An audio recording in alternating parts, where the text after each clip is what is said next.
Pada 1950-an dan 1960-an, produsen pesawat Amerika secara aktif mengembangkan berbagai pesawat tempur, pembom, dan pesawat pengintai baru untuk militer AS, lansir National Interest. Beberapa desain tersebut sukses, seperti F-4, F-15 dan B-52 yang tetap beroperasi hingga tahun 2019, tetapi ada beberapa produk yang akhirnya gagal diproduksi, meski itu adalah pesawat spektakuler. Berikut ini adalah beberapa pesawat yang gagal. Sebelum lanjut, jangan lupa klik subscribe dan aktifkan tanda lonceng agar selalu mendapatkan update seputar militer.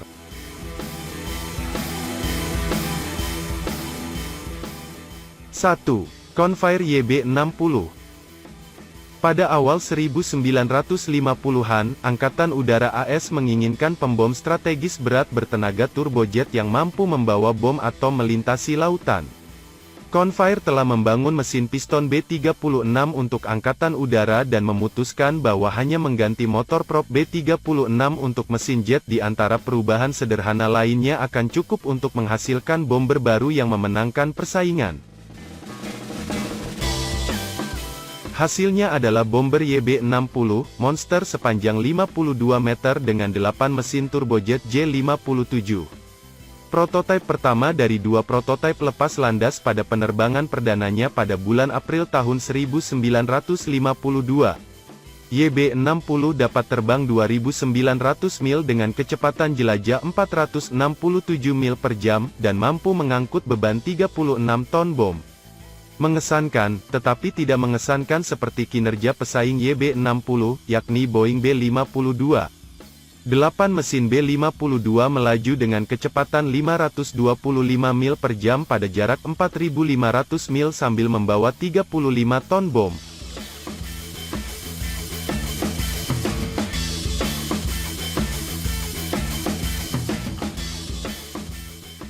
Dua. Bell XF-109. Pada tahun 1955, Angkatan Laut dan Angkatan Udara AS mendekati Bell Aircraft Corporation dengan ide rancangan sebuah pesawat tempur Mach 2 yang mampu meluncurkan dan mendarat secara vertikal. Bell menyodorkan desain yang secara tidak resmi disebut XF-109. Dengan panjang 18 meter, XF-109 memiliki 8 mesin jet J-85, 4 mesin afterburning dengan 2 masing-masing ditempatkan di ujung sayap, ditambah 2 mesin afterburner di belakang dan sepasang mesin J-85 non-afterburning di belakang kokpit. Dengan nozzle mesin di belakang dan bagian bawah, bentuk dasar XF-109 tidak berbeda dengan jet tempur F-35B yang dirancang Lockheed Martin untuk Korps Marinir AS 40 tahun kemudian. Tetapi XF-109 jelas lebih unggul dari masanya. Angkatan Laut dan Angkatan Udara kehilangan minat dan militer membatalkan jump jet rancangan Bell pada tahun 1961 sebelum perusahaan dapat membangun prototipe yang sebenarnya. Harrier, pesawat tempur vertikal lepas landas dan pendaratan pertama di dunia, yang terbang untuk pertama kalinya pada tahun 1967 akhirnya menjadi pilihan marinir AS. Harrier buatan Inggris adalah pesawat tempur subsonik.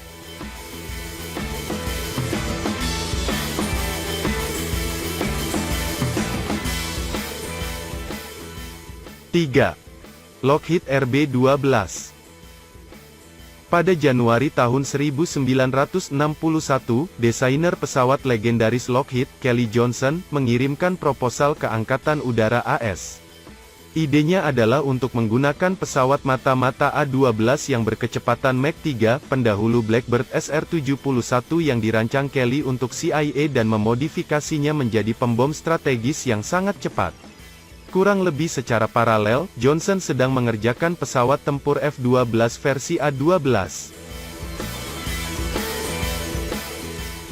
Angkatan Udara menyukai gagasan bomber RB-12 berkecepatan Mach 3, tetapi diusulkan dengan desain yang sedikit diubah yang disebut RS-12. Menggunakan bahan titanium untuk membangun badan pesawat dan mesin turbojet J-58 yang kuat.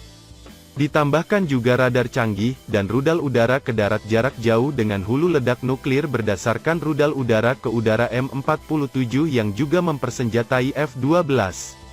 Rencananya adalah RS-12 mampu menembus ruang udara Soviet di kecepatan Mach 3,2, ketinggian 80.000 kaki dan meluncurkan satu rudal dari jarak 50 mil jauhnya, menyerang titik target di kota Soviet. Departemen Pertahanan akhirnya membatalkan F-12 dengan alasan biaya dan memilih untuk tidak melanjutkan dengan RS-12, karena rudal balistik mulai menggantikan pembom berawak. Angkatan Udara akhirnya memperoleh versi pengintaian SR-71 dari A-12 dan mengoperasikannya pada tahun 1990-an.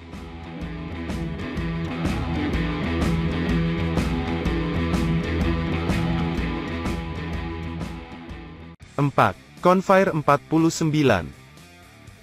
Pada 1960-an, Angkatan Darat AS tidak ingin terlalu tergantung dengan pesawat-pesawat Angkatan Udara AS yang tidak cocok untuk melakukan misi-misi dukungan serangan udara jarak dekat. Pesawat tempur seperti F-105 terlalu cepat dan terlalu rentan untuk mendukung pasukan di darat secara efektif. Angkatan Darat menginginkan pesawat serang serbaguna dan dapat ditempatkan di dekat garis depan, selain itu dapat lepas landas secara vertikal. Pesawat itu juga harus tangguh, dilengkapi senjata berat dan dilapisi dengan lempengan baja. Kebutuhan ini mengarah pada program Advanced Aerial Fire Support System. Convair merespons persyaratan AAFSS Angkatan Darat dengan ambisi khas. Berdasarkan pengalamannya dengan XFY-1 yang duduk di ekor, perusahaan tersebut mengusulkan desain mesin kipas dengan dua cincin yang belum pernah dimiliki militer AS, meskipun agak mirip dengan C-540 eksperimental rancangan perusahaan Snema Prancis. Konsepnya aneh dalam penampilan, tetapi Convair percaya itu adalah konfigurasi yang sempurna untuk pesawat yang menggabungkan kemampuan helikopter dengan beberapa fitur ofensif kendaraan darat militer. Salah satu tantangan terbesar adalah menciptakan kokpit yang miring sehingga pilot tidak menghadap ke langit saat mode lepas landas dan pendaratan di darat. Ini mengharuskan rancangan pesawat yang rumit dengan engsel maju, yang terlihat seperti transformer.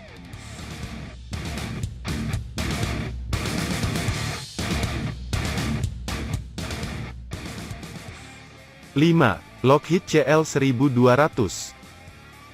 Pada akhir 1960-an, Lockheed melihat peluang mengantisipasi permintaan di seluruh dunia untuk 7.500 pesawat tempur canggih tetapi dengan harga terjangkau. Selama dekade berikutnya, pada tahun 1971 mulai mengedarkan proposal untuk versi CL-1200 Lancer yang lebih baik dan lebih cepat dari versi pesawat tempur Lancer yang lebih cepat tapi terkenal sulit untuk terbang, yakni F-104.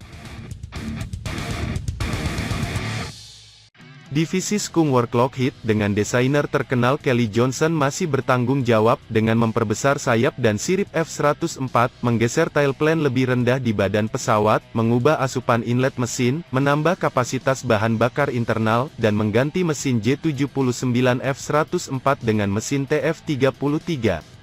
Pesawat CL-1200 yang dihasilkan, secara teori, lebih dapat bermanuver dan dapat dikendalikan daripada F-104 dan hanya menelan biaya sebesar $2 juta per unit dengan asumsi menjalankan produksi besar. Pada saat itu, F-4E baru harganya setidaknya $2,4 juta. Lockheed memasukkan CL-1200 ke dalam kompetisi pesawat tempur internasional militer AS, yang bertujuan untuk memilih pesawat tempur ekspor untuk sekutu Amerika. Tetapi Northrop F-5E memenangkan kontes, dan Lockheed membatalkan konsep CL-1200, sehingga hanya pernah menghasilkan mock-up pesawat.